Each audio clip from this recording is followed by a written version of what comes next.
I remember how this war started, what your kind did to mine. I can't forgive you, but you have my thanks for standing by him to the end. Hard to believe he's dead. Were it so easy. 11 years ago, the extent of gaming to me was Mario Kart, Wii Sports, and the DS versions of LEGO games. Fast forward to me realizing there's a whole industry of video games, and a little while later I buy my first Xbox 360 with a copy of Halo 3. From that purchase, I found what is still my favourite pastime and my intrigue into the universe of Halo.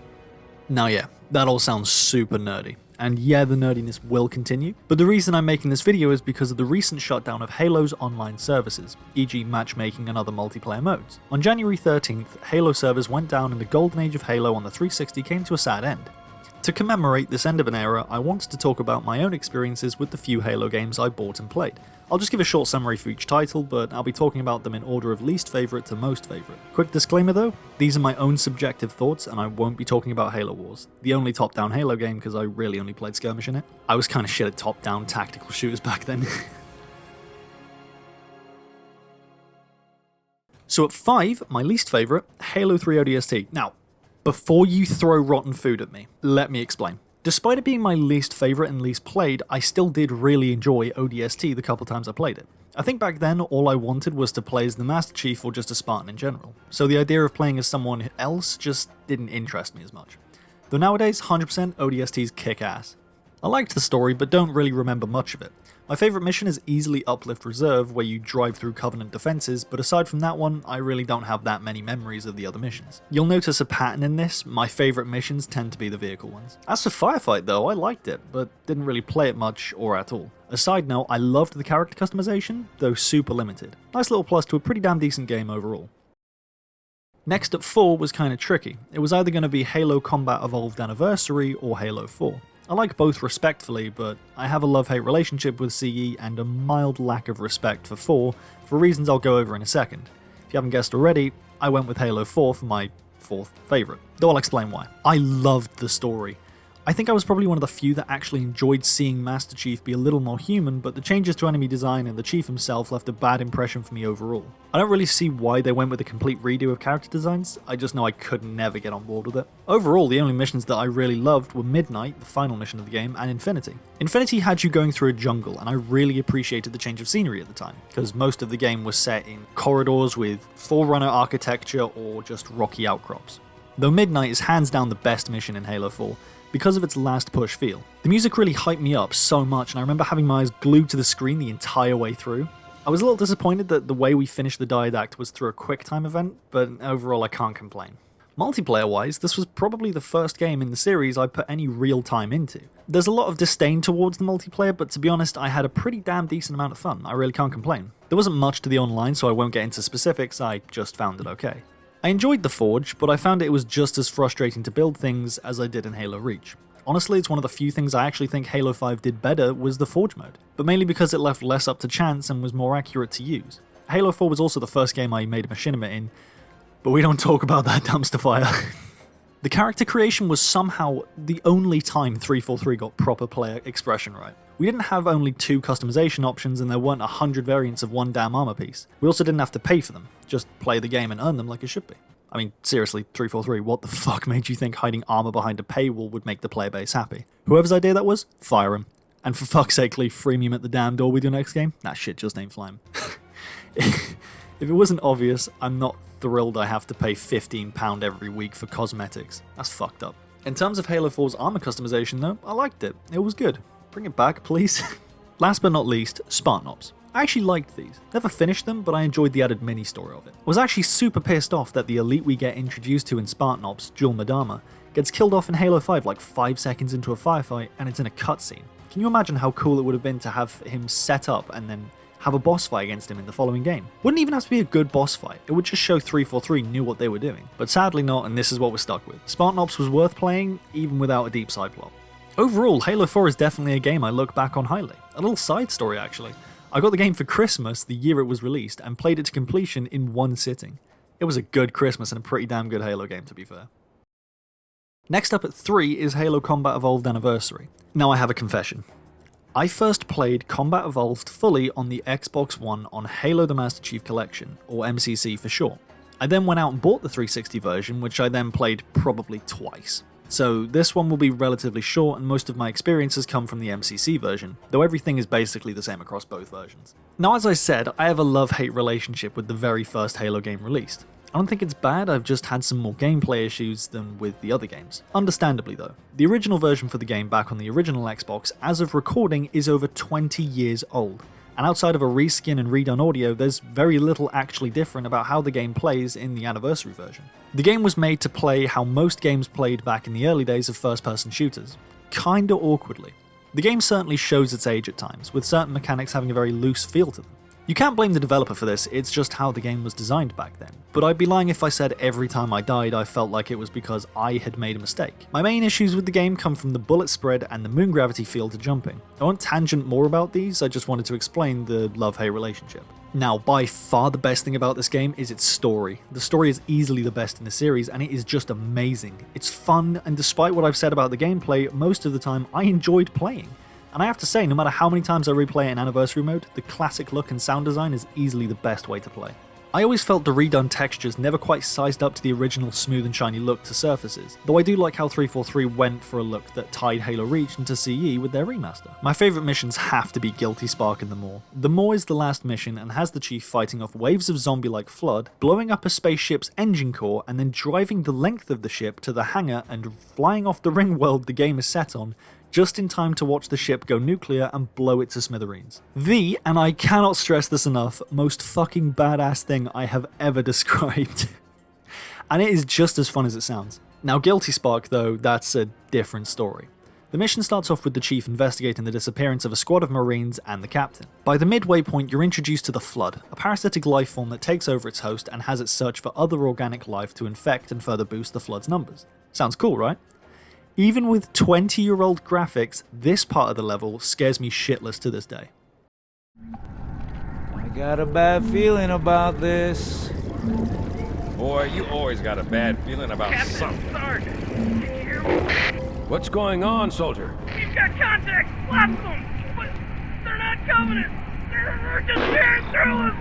What the? Oh, no! Corporal, do you copy? Over! Mendoza, get your ass back up to second squad's position and find out what the hell is going on. But I don't have time for your lip, soldier. I gave you an order. Sarge, listen. What is that? Where's that coming from, Mendoza? I don't... There! Get out!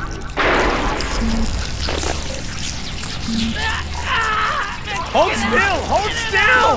Let him have it.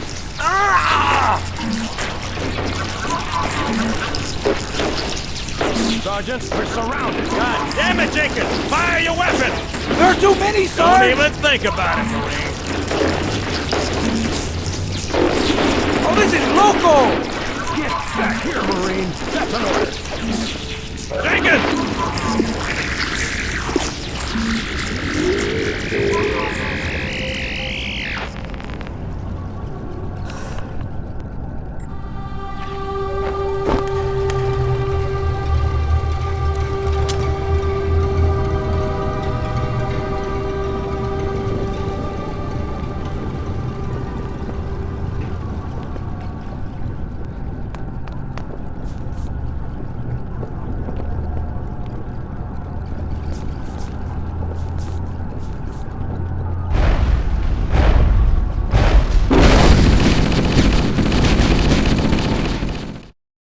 As for multiplayer, I never tried it until the MCC version, and to be honest, I really like it. It's easy to pick up and put down, and it's just pure fun. Outside of bullshit bullet spread, I have fun with CE every time I pick up the controller and hop online. Nothing else to really say. Overall, it's a damn good game. I think if it had been my first Halo game, or even my second, it would easily take the spot of my favourite Halo game. But I was too late to the party for that. My second favourite Halo game was a tough decision, and even though it's top spot in my heart, my second favourite Halo has to be Halo 3. I adore practically everything in this game. The story, the multiplayer, the gameplay, character customization, Forge, you name it, I probably love it. But let me not get too far ahead, let me start with the story. The story was made to be the ultimate ending to a fight that had been going on for 3 whole games. Even as a 10-year-old kid, I could feel the tension of the end of a war I hadn't even played yet, and I loved it. Looking back, I don't know if I can single out any specific missions as my favourite. I think it's just because I'm looking at the game through rose-tinted glasses, but I just enjoy every level respectfully. I have little issues here and there, but overall it's just fun. If I had to though, I'd probably go with my favourite mission being the final mission, Halo, aptly named after the game itself obviously. I don't much enjoy fighting the Flood at the beginning of the level, especially on higher difficulties, but that last ride all the way to the end had me at the edge of my seat and made any troubles up to that point worth the frustration. Honestly, the game itself and the story it presents is just fantastic and is certainly a must play, though I'd recommend you play Halo Combat Evolved and Halo 2 first to get the full story. Now, if Halo 3's story is my favourite part of the game, the Forge mode is almost a joint first with it. I've had endless amounts of fun in this mode, and I have an abundance of good memories of playing the game split screen with my sister. I remember all the games we came up with and all the silly names we gave them. Dirt Monkey Racing. Racing around the Valhalla map on Mongooses, the game's equivalent of a quad bike. Elephant Jousting. On the map Sand Trap, you're given 2 elephants, these big transport-like vehicles. We put fusion coils in the middle and drive the elephants into them to flip them. And lastly, Skinny Legs. It sounds weird and super dumb, but we'd basically just boost the movement speed and jump height to its max and then have one person running around with a plasma pistol trying to avoid the other player in the Banshee who's trying to run down the player on the ground. You switch places every time you stall the Banshee with the plasma pistol, and you can't use the Banshee's weapons. You can only kill by running the other person down. All of these are great times I had through Halo 3, easily making it probably the only game to have a true soft spot in my heart. As for matchmaking or custom games, I really never actually played online more than twice, and the only memory I have from then is joining a lobby and hearing some guy with a Scottish accent in the chat immediately begging people not to leave. I think by this point the game had a mostly dry multiplayer due to Halo Reach's mass multiplayer success though. And that basically wraps up Halo 3 for me. I'd be lying if I said I wasn't sad that in all my time playing I really only engaged with like 2/3 of the game, but I enjoyed the hell out of those 2/3, an amazing game through and through. And finally, first place, my favourite Halo game of all time, some might be able to predict this, Halo Reach. Halo Reach was Bungie's original developer of Halo.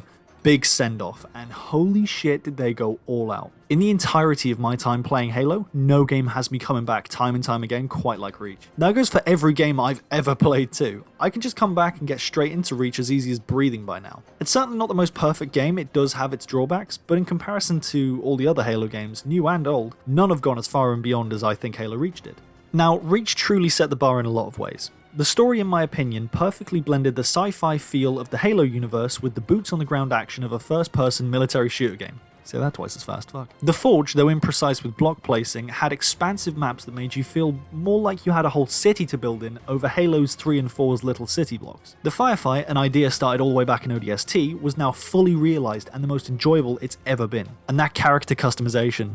Lord, that character customization. Halo Reach set the bar, and again in my own opinion, no other Halo game has been able to get over it. Halo 4 I think came close, just at the time everyone was still adjusting to the design change. And Halo Infinite, the most recent addition to the series, has good looking customization options. But again, it's that freemium, multiplayer is free but you have to pay for cosmetics part that really holds back player expression. In so many ways, Halo Reach has set the standard for Halo's future. And the game is over 10 years old now. The story is amazing. If you're looking for a great blend of gorgeous set pieces and fantastic subtle character development, then this is the story you gotta play. Every mission has this nice feeling of calling back to CE. Combat Evolved had these open and expansive maps, feeling more like a sandbox than a game. Reach, while not being as expansive, still gives the same amazing sandbox that even now has me finding things and routes I didn't even know about. It's safe to say that in everything from gameplay and map design to story and characters, you feel the love and care that Bungie crafted the game with. I could honestly gush about this for hours, no lie. Now, next let me talk about the multiplayer. For the most part, I enjoyed the few times I played it, though I tended to stick with Infection or just Arcade Firefight, which I felt gave me the most points quicker. One problem I and many other players came across was players' armor locking. Armor lock was one of the Spartan abilities first introduced in Reach. They included stuff like bubble shields, sprint, and jetpacks to say the least. But the one ability everyone could agree was annoying was Armor Lock, which allows a player to become invincible for a short amount of time with the downside of not being able to move. Sounds useful, right? Nah. All it did was stop a firefight and turn it into a waiting game for anyone that used it. As well, like 9 times out of 10 the person armor locking would just end up being killed anyway the second they came out of it. Best case scenario for someone using the armor lock was one of their teammates coming by while the enemy is waiting for you to get back up again. Anyway though, outside of that, multiplayer tended to be fun and fast paced, minus the occasional armor locking coward. Which I definitely wasn't, I swear to God. And that kind of sums up Halo Reach for me. It's a damn good game, one of a kind in its own right. I have so many good memories of Reach and messing around with my mates in the campaign, multiplayer, and most of all Forge. Even now I find myself going back and playing it with ease and enjoyment. It was easily the best Halo title on the 360. Halo has always been a great game series to me. It's by far my favourite thing to come out of the entertainment industry as a whole. It started a number of trends in not just the first-person shooter but the game industry as a whole, and you can feel its roots in a lot of modern shooters even to this day. It's sad to see the online services for this amazing series go down, but I'm excited to see where it'll go next. I'm still somewhat hesitant with 343 being at the helm of this franchise. Their decisions up to now with the series have been less than player-friendly at the worst of times. But with the recent release of Halo Infinite, I'm slowly growing back that hope that maybe 343 might know a little better what they're doing now. I can only hope the future of this amazing little series is bright, and I can't wait to once again jump feet first into hell alongside the Master Chief. Okay, now I swear that's the end of the nerdy shit. Okay, so, end note. This video was my first ever scripted video where I talk about a game instead of playing it, and I'd like to make it a proper thing on the channel. There's a number of games I would love to talk about, speculate, or even review. Like, I have so many ideas for this channel, it's unbelievable. Anyway though, I hope you enjoyed this video. If you liked it, be sure to subscribe and hit the notification bell, as well as sharing and liking the video, because that really helps my channel grow. Stay safe and take it easy, guys.